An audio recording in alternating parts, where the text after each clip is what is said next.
Welcome to Unfiltered Hummingbird. I am your host, Camellia. Hey, we're going to unpack some questions, interview some guests, have a little fun together. Come on, let's get to it. Have you ever heard someone say, I'm a coffee bean? I read this book where it talked about how a coffee bean changes the atmosphere. Think about it. If you put a coffee bean in hot water, the hot water transforms into coffee instead of the hot water transforming the coffee bean. So when you hear someone say, I am a coffee bean, that means I change the atmosphere.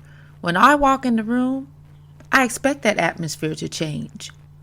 So this month, or part of April, I'll have some guests on and we're going to be talking about empowering each other because I think we need that in life. I think the gifts and the talents that are in us sometimes are hidden or so far down that we don't recognize them. And we need that community. We need those relationships, sometimes those circumstances in order to bring those out. So I want to start it asking a question. Who are you? Who are you? Now, when I asked myself that, I said, of course, well, I'm a child of God. I am enough. That's important. I'm enough. I am a coffee bean. I change atmospheres. I'm a 7-time self-published author. 7 books. I'm a speaker, a life mentor, coach. I'm a podcast host. I'm a wife, a mom, a daughter, a granddaughter. I graduated summa cum laude as an adult student. Didn't think that was ever possible, but I did. Graduated as summa cum laude with, of course, the help of God. I'm a volunteer. So all of these things I am, and there's still a lot more to me that I just haven't uncovered yet. And I look forward to doing that as we continue our life journeys together and our life episodes together. But I brought that question up about who you are because you have to know who you are in order to know where you're going and what to accept in life. I think we have to make room for each other.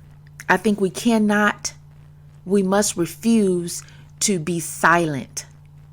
We must help and encourage one another. And one of the things that I think about, or a couple of things I think about when I'm talking about encouraging each other and making room for others is that we have to be aware. One, we have to be self-aware. We have to be aware of who we are. That's why I started with that question. So self-awareness means that you got to stop the negative talk. So stop talking about all of these negative things. Stop negating who you really are. And I want you to start having positive self-affirmations. Be willing to step out there and be social and have a physical conversation. Yes, we have social media, but I'm talking about when you go to the grocery store, it's just speaking up and saying hi to the cashier.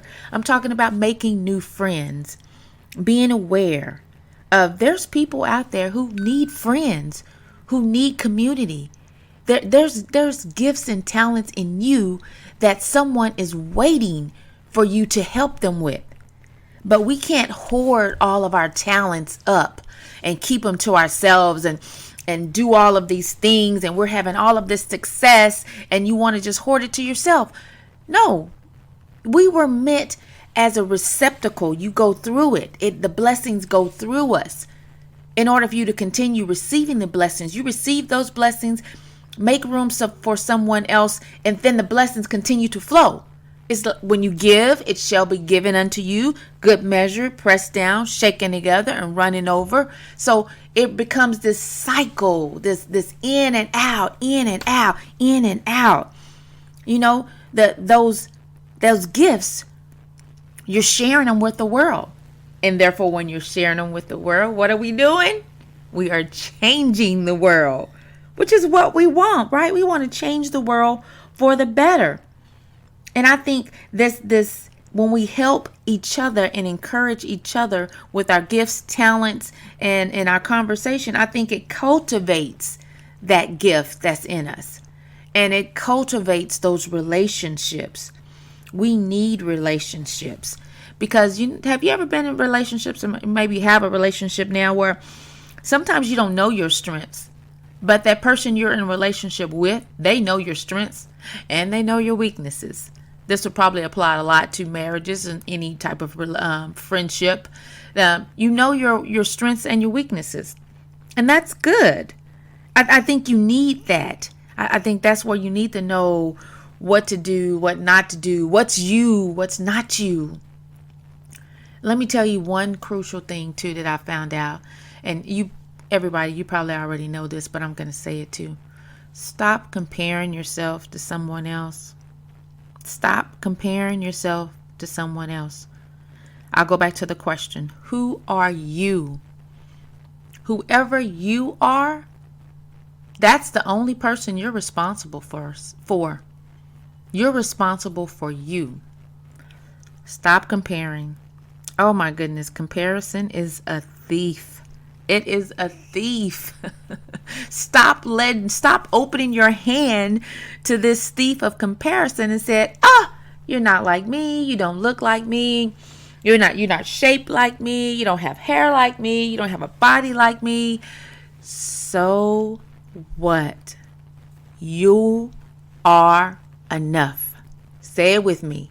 You are enough. Who are you? Let me help you with that first thing on that list. You are enough.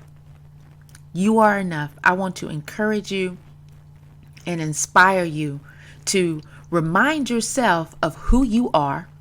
So you write down who you are and you tell yourself who you are. Tell yourself who you are. You are enough. All right. That's all we have for today.